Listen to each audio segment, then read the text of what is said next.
Hey everybody, I'm Chris. Welcome to Number 2 Sports. In this video, I'm going to give you 3 players who I think are must-adds for Week 18 and beyond.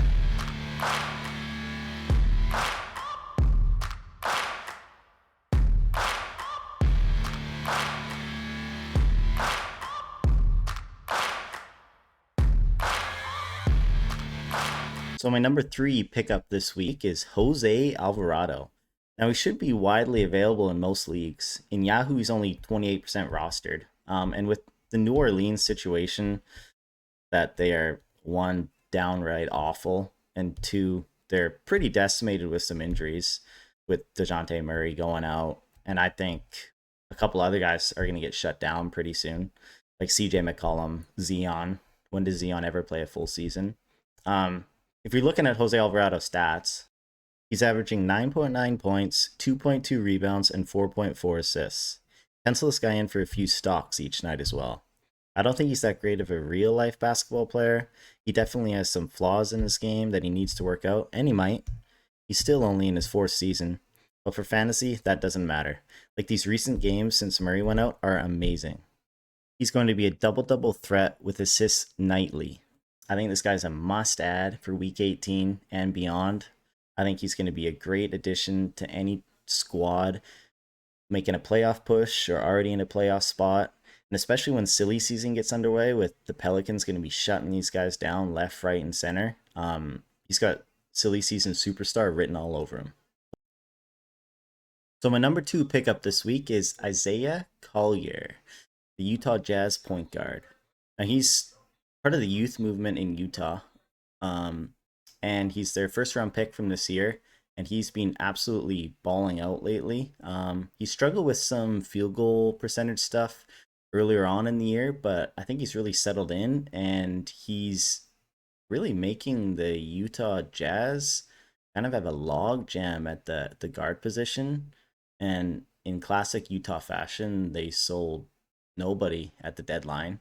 So I don't know what they're doing. I don't even know if they know what they're doing, but regardless, Isaiah's claimed the starting job, and he's not looked back.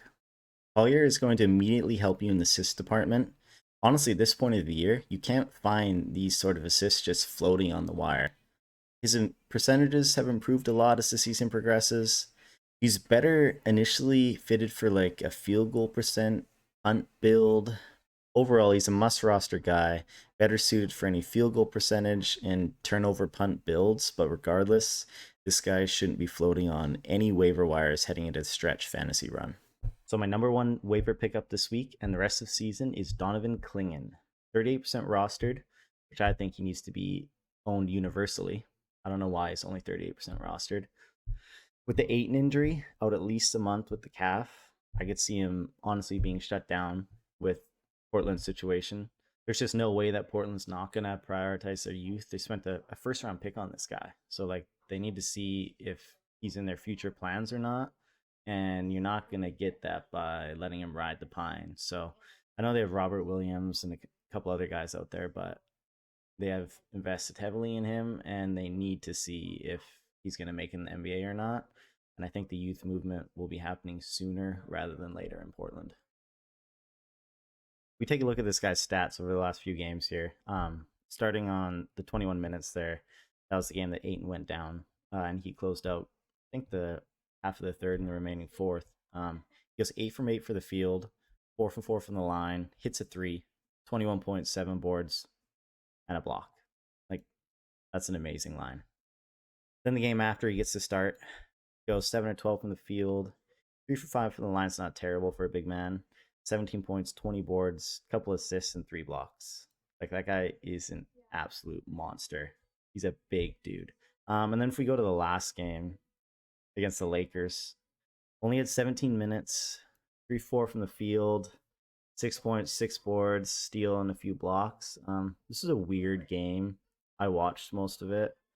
LeBron was hunting him out on pick and rolls and getting him out on the perimeter, and he just looked helpless, like a lot of people do, guarding LeBron, and he was just getting absolutely cooked out there. He looked like Bigfoot trying to guard LeBron behind the arc. So I think it was a weird game. Lakers went small. They don't have a center. Um, and I think he's a must add for the rest of the season. And I think he could be a league winner down the stretch.